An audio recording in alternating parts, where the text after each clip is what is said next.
Hello, I'm Clara Hermit and this is another Naked Truth. And today I wanted to talk about confidence. And if we don't have it, it doesn't matter. We don't need anybody else to give it to us. We are more than capable of giving it to ourselves. Sadly, we live in a society where self-confidence and its importance isn't taught in schools. As I've said before, if your parents don't know it, they can't teach it to you.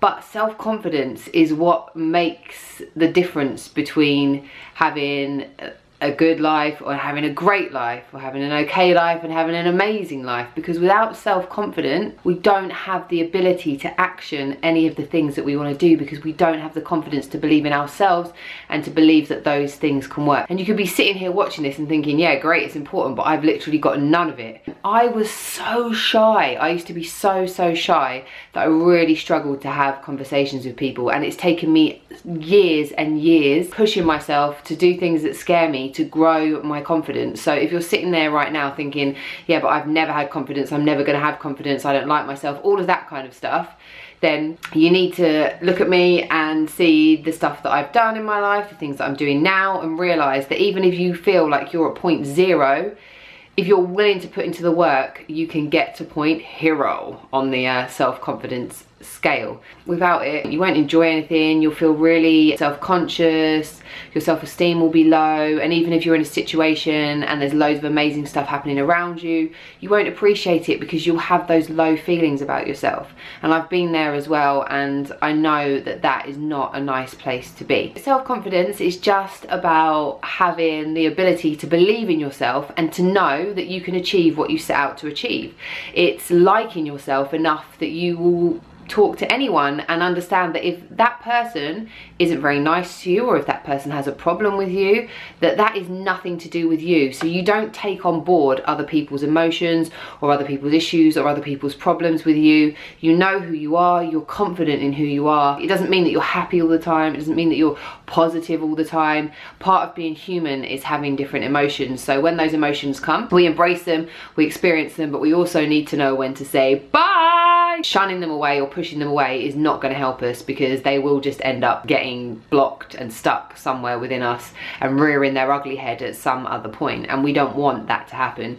So it's important that you express stuff, and if there's loads of stuff that you've suppressed and that you haven't dealt with, it's really important that you deal with that. You can't build a good house on unstable foundations, right? So if the foundations are all cracked and broken and you're trying to build something on top of those foundations, it's quite possible that what you do build is at some point going to completely collapse and crumble. And I feel like that's kind of what happened to me when I needed to take a break and go traveling and etc., because I built this life on foundations of not knowing who I was, not being very happy with myself, not being very comfortable, and I didn't not do the work on myself because I didn't want to. I just didn't really know what that work was or how to do it. So while I was still taking little steps, I was still getting better, but then when things stopped making sense to me, I was like, right, that's it, I'm out, I'm going to take some time and I'm going to figure things out for myself. You want to make sure that your foundations are good first, and if you've never had the foundations of self-confidence, of self-love, of self-belief, then you need to start working on those. The hardest thing is, if you don't like yourself very much and you've already convinced yourself and your thoughts and your beliefs are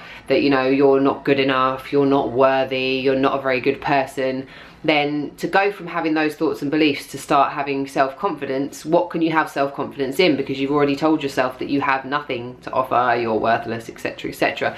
So you've got to get really real with yourself about what your thoughts and beliefs about yourself are. And once you know what those thoughts and beliefs are, that's when you can start to work on them. But the most important thing is that you have to want to change. And you have to also take responsibility for where your life is now and where you want your life to go.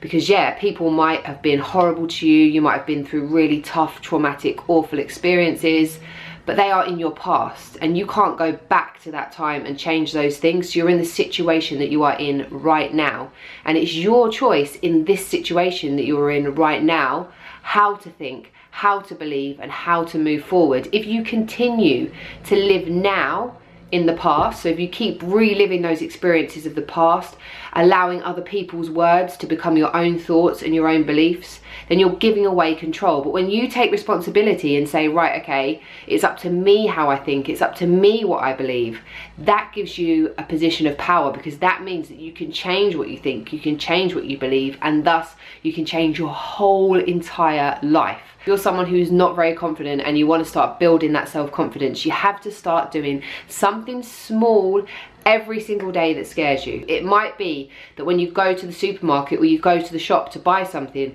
you say to the person that you're buying it from, hi, and when they're doing that, you could just say to them, how are you? Or, God, the weather's horrible outside. If you're like I was and you really struggle to talk to people, you have to push yourself to do that. I also used to struggle to pick up the phone and have conversations with people, even if I needed to book an appointment or it was for work. I just didn't like that. I felt really awkward in that situation. So I would push myself to pick up the phone and call the people I needed to call. I would take those steps, small steps every single day. Even when I used to do my week-to-week show for Grind Daily and here on YouTube, I used to do hidden camera stunts. And every time I did one, I would feel anxious, I would feel sick, I would feel uncomfortable, because that wasn't in my comfort zone, but I was pushing myself outside of that comfort zone.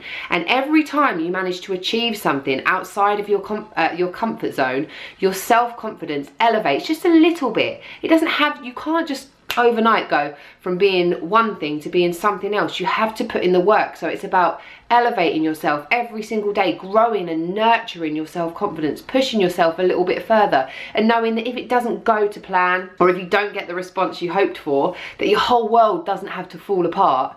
You just do it again the next day. You have to get back up and get back up. You have to get really good at failing. You have to get really comfortable with the fact that people are going to say no, or that people might not take what you're saying the way. Because when you first start talking out loud, like if you're really shy like I was, things come out completely wrong and you sound like a complete idiot, and people are just like, oh my God, this girl's so weird. But that's absolutely fine. You have a place in the world. You deserve to be here. You are worthy. And I want to hear from you. Like, I love speaking to people. Tell people that you're really shy. Tell people that you feel really awkward. Because once you do that, once you let the cat out the bag, or you point out the elephant in the room, then it stops being such a big deal, and people know. You could say, I'm quite a shy person, I'm working on that right now, so if I do come across as a little bit awkward, that's why. Just say it. We're human. We're all human, and the fact that we don't say what's really going on can lead to the misrepresentation of who you are and what you're trying to get across. I wish that I had known this, because for years people thought that I was arrogant, that I was ignorant, that I was rude, but I wasn't. I was just really shy, and because people had seen me on camera being like, yeah, I'm here, and being kind of gutsy, they assumed that that's who I was. That was my whole entire person. But actually, I had this front that I could put on in front of the camera, and it was like putting on a costume, like a superhero suit, and I was like ballsy and yeah. Inside, I didn't feel like that, but it allowed me to be that. But in real life, in person, when people talking to the real me, terribly shy, and that came across, as I said, as ignorance, as rudeness. I didn't know how to talk to people. I didn't know how to have a conversation. Whereas now, I have loads of conversations with loads of people from all different walks of life, and what I realise more and more, it doesn't matter about age, race, where you've grown up, where you're from, but we all experience the same emotional scale. Most of us have had exactly the same thoughts. And ultimately, I have Mira May on my radio show, and she just said that is because we are all equal, whether we want to admit it or not, whether we subscribe to what the world's created, that this kind of idea that if you have more money, you're more powerful, you're more important. Actually, at the heart of things, we are all the same, and that's a beautiful, beautiful thing to remember. So don't put people on pedestals, because that means that you're down here and they're up there, and actually we're all here. If someone else wants to think that they're up there, that's fine. That's absolutely fine, but you don't need to believe that. You just treat them as your equal, because ultimately that's what they are. Invest in yourself so deeply, heavily, because that making changes here will make change happen in the rest of your world, because the way that you appear to people will be different, the places that you're in will be different, and the opportunities that come to you will be different, because you'll be open to them instead of closed and fearful and scared. Look yourself in the mirror and tell yourself that you love yourself, that you like yourself, that you are worthy, that you deserve the best, and say those things to yourself every single day in the mirror, because if you can't say them to yourself and if you can't see them in yourself, nobody else can. This is Naked Truth. I'm Clara Hermit. Hopefully you've enjoyed it. Thanks for all your lovely comments. Please keep watching. If there's anything that you'd like me to talk about on Naked Truth, then just drop it in the comments section below. I will be back with another one. As always, ciao for now. See you later, alligator, in a while, crocodile.